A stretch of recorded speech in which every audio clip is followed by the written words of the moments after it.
Two vehicles they're using, the motorbike sidecar combination. This is a BMW R71. Very versatile vehicle indeed. And these are painted in the Schwarz grey or dark grey. And in fact, all German vehicles were in dark grey until about 1942, when the Germans realised it was much actually better to produce vehicles in a dark yellow colour, and then really allow the German troops to actually paint and camouflage the vehicles depending on what theatre they were operating in. And German troops were given these cans of paint to do just that. And that's why you see a lot of late war German vehicles from mid-war to late war with very different camouflage schemes, because it was basically the troops who would disguise them. But these two vehicles are in the dark grey, and these are called Panzer Grenadiers. And the idea with Panzer Grenadiers are basically foot soldiers who would be wanting to keep up with the panzers and the tanks. Germans realised quite early on in the war that the panzers were pretty useless without troops. So this vehicle was developed, and this vehicle is a Schwarz Panzerwagen 251. You'll see this will hold 8 troops, 10 including the driver and the radio operator, and they will fan out of the back, and it's exactly what this vehicle will be used for. The two guys in the front with the motorcycle combination, these are reconnaissance, and these will be ahead of the main troop of Germans, deciding where to go. And you've got to forget that the German nation obviously have never been in the Soviet Union before, and a large part of the army, or a very important part of it, was map and just trying to find out where they were. The Germans had never ever come across a country as big as this, and there was a lot of German soldiers that said that they would travel days, they would travel weeks, and they would travel months and not see anything, just the same horizon. So vast was the Soviet country. And you can imagine a German soldier would have had experience of France and Belgium, which are quite small countries, and you can imagine being stuck in the Soviet Union. So maps were extremely important. And of course, no Soviet is going to leave maps around. So these reconnaissance guys had a very, very important job to do to find out where the main troops could go. Now, what have the Germans done yet? They've spotted these Soviets. The Soviets haven't spotted the Germans yet. So they're going to be setting up mortars. Now, these mortars are very, very effective weapons, and they're going to bring down some fire on this Soviet position. So let's see how the action develops.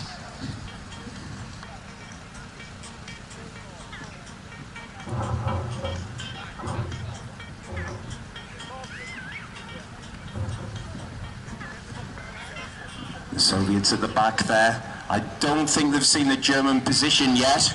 Certainly the Germans are very, very aware of them.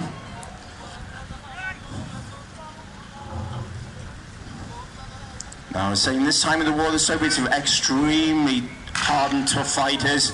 I think they're filming the Soviets. Here come the mortars.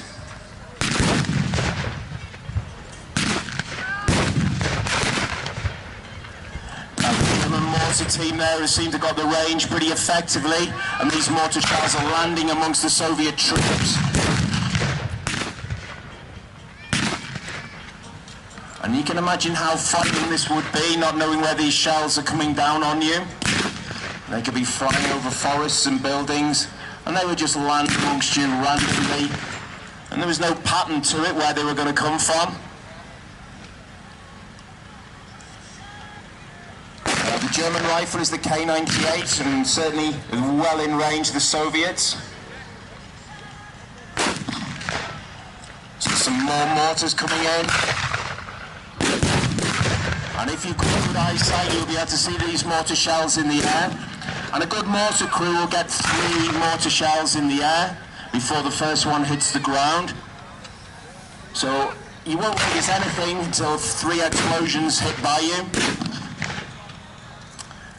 And the Soviets doing exactly the right thing, just keeping their heads down, trying to use the shovels to dig in, to get some cover. The Germans haven't finished with the mortars yet either. Another one hitting right in the centre nearly enough of the Soviets. How many's that? 6 shells, high explosive. There's another one going in as well. Up it goes. Where's it going to land? Just a bit short, that one.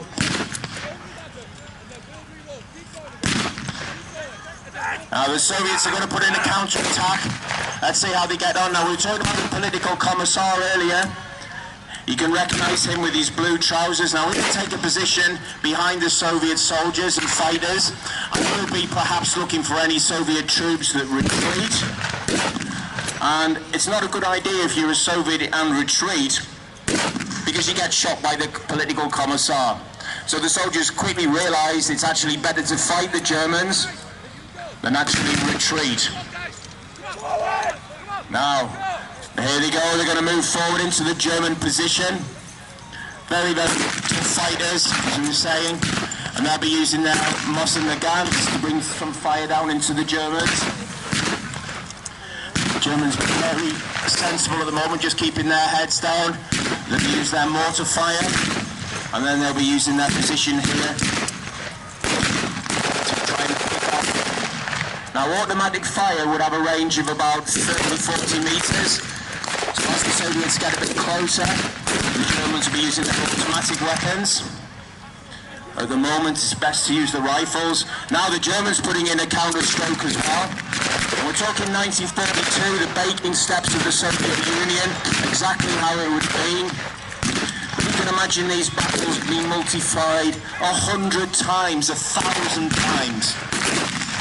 The carnage on both sides was just incredible, and no side gave either ground to prisoners.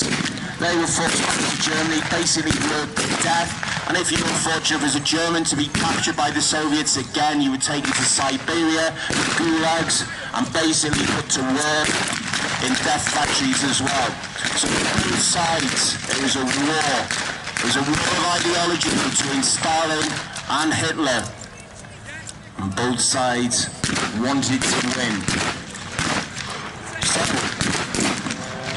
German patrol put in, ambushed the Soviet patrol. Soviets counter-attacked, and now the German Panzer Grenadiers are counter-attacking and seem to be putting in a good fight against the Soviets. Now let's see how far those Germans push those Soviets back. The Soviets are retreating again, and the Germans, very motivated soldiers, they'll use this gap here that the Soviets are putting in and move forward into it. And you see the German army move in 2 waves. One wave will be covering the other wave. Very, very efficient way of doing this. One side moving and then the other side moving. And they're going to fill all these gaps that the Soviets have left. The right-hand squad moving forward now as well.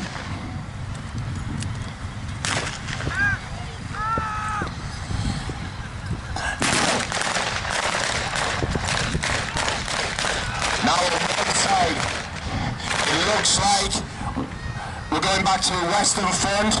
Now Western Front again, we're talking at 1944, June, July 1944, and we're just seeing an American Jeep coming in the French countryside, the Bocage, and this will be a reconnaissance Jeep, and he's reporting back. I don't think the German patrol on the right have seen this, so we need to cast back to the Western Front now, Normandy. Jeep, reconnaissance Jeep, and they've certainly reported back. Have the other squad of the Germans seen the Allies on the other side? I don't think yet. Certainly the small squad left here are resetting up the mortar in a different position now. Have the squad Germans seen the Allies on the left-hand side yet? I don't think they have. Yes, someone has. They need reinforcing on this side. There are Allies.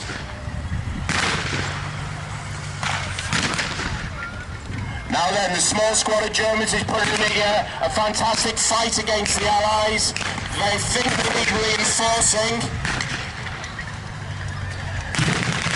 Certainly the Germans need more men on the other side of the battlefield to help the Allies. Now then, let's see how the Allies are doing on this side. They've only got a small squad of Germans to fight. Has that German patrol seen the Allies on the other side yet?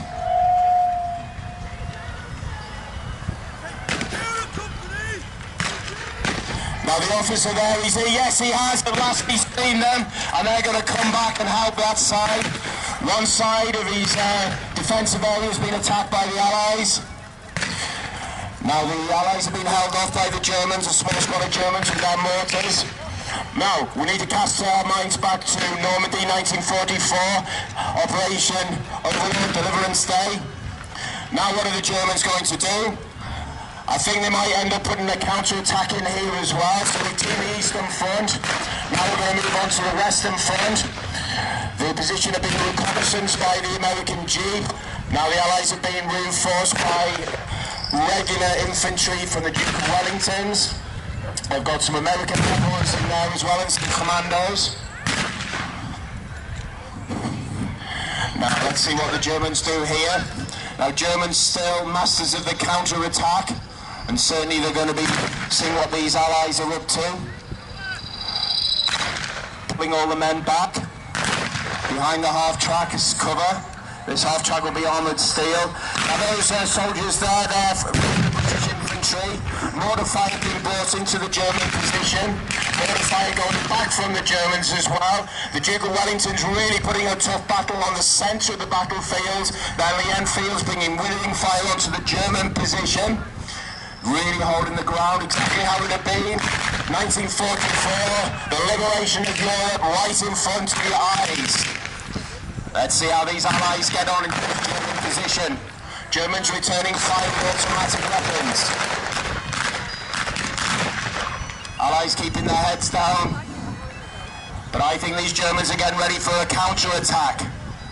They're certainly positioning the men and spreading them around on the battlefield to the right. Smoke going down. More mortar fire going into the Allies. Explosions. The Duke of Wellington's really toughly holding their position, and if you're with me in the talk earlier, it's a very seminal moment for the Duke of Wellington's regiment. It was this time exactly when they were actually annihilated by the Panzer Lehr and the 12th SS near Caen, and actually regrouped. There was actually so many killed in their regiment. The next day, the officers, there was hardly any officers left.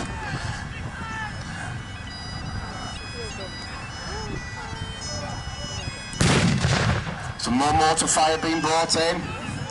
Now let's see if this counter-attack's going to develop from the Germans. Yes, here it is. The half-track's moving forward.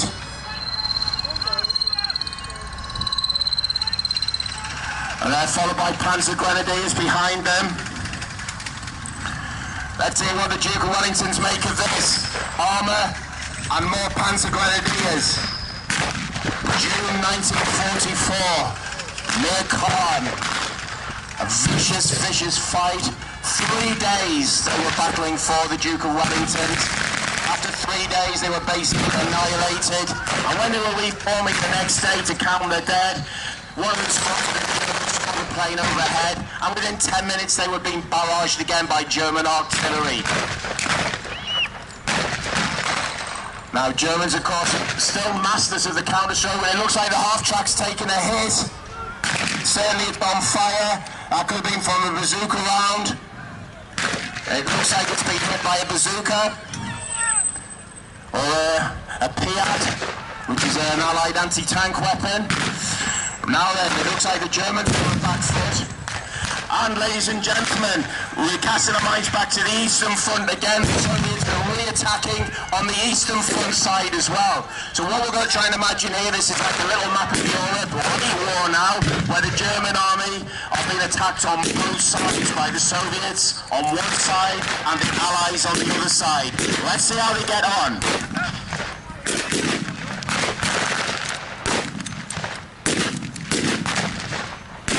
Of course, this is exactly what you don't want as a commander or being in the army when you're attacked on both sides, like a pincer movement, a cauldron of fire, as the Germans used to call it.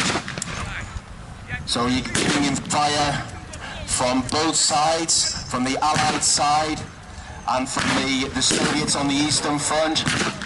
And this will be late 1944.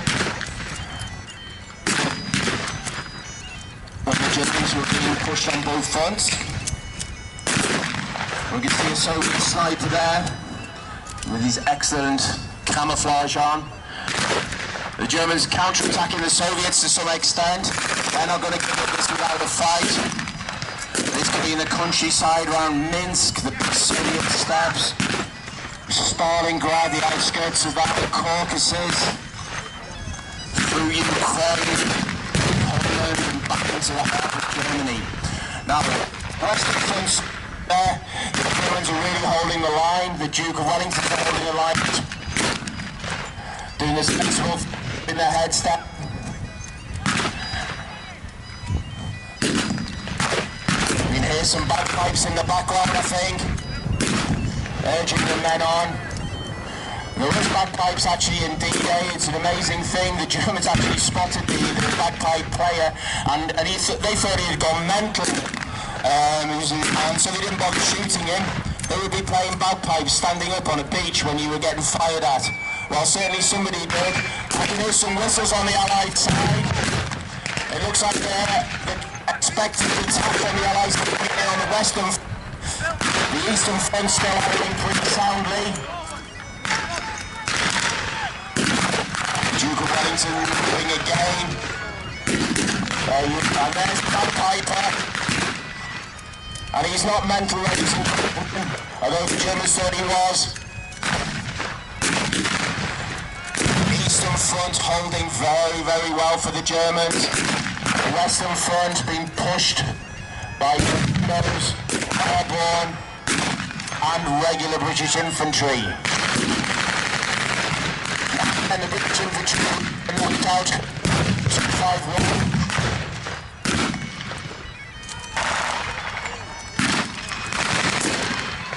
Soviets putting up a fantastic fight here, as they always do. They're going to push forward again. Germans taking casualties on the eastern front. Germans taking casualties on the western front as well. Western front Germans being pushed back as the Allies push forward with more and more material and men. It looks like the Dukes have reached the knocked out half track. Certainly reinforcements coming in back. And we look over to the eastern front. The Soviet fighter, keeping those German heads down. Quite a few German casualties on there as well. Explosions in fuel, and the great thing is all the fuel is intact. So it looks like Allies, Soviet, British are going to be able to get this fuel done intact. Now then, the soldier in charge there, the American of the Western Front, he's pushing his men further forward again.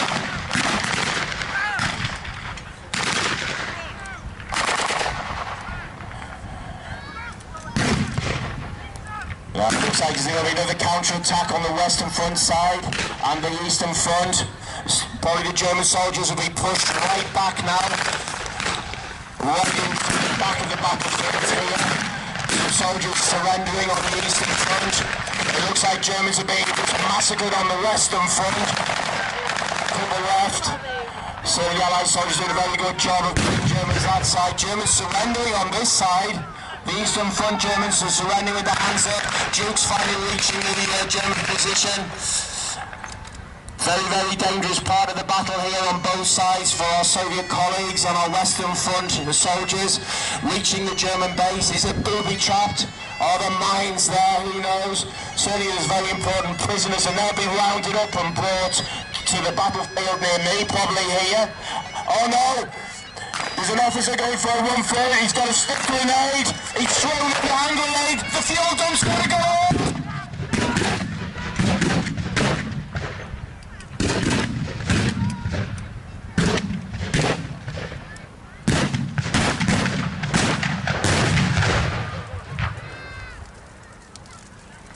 Do they not like that? The fuel gone up.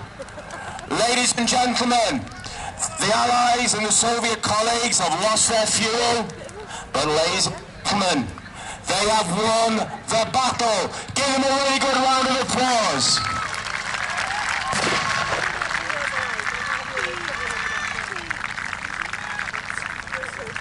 Now then, ladies and gentlemen, one of the best bits of the reenactment here is seeing all the soldiers and all the reenactors forming up. So do stay with us now.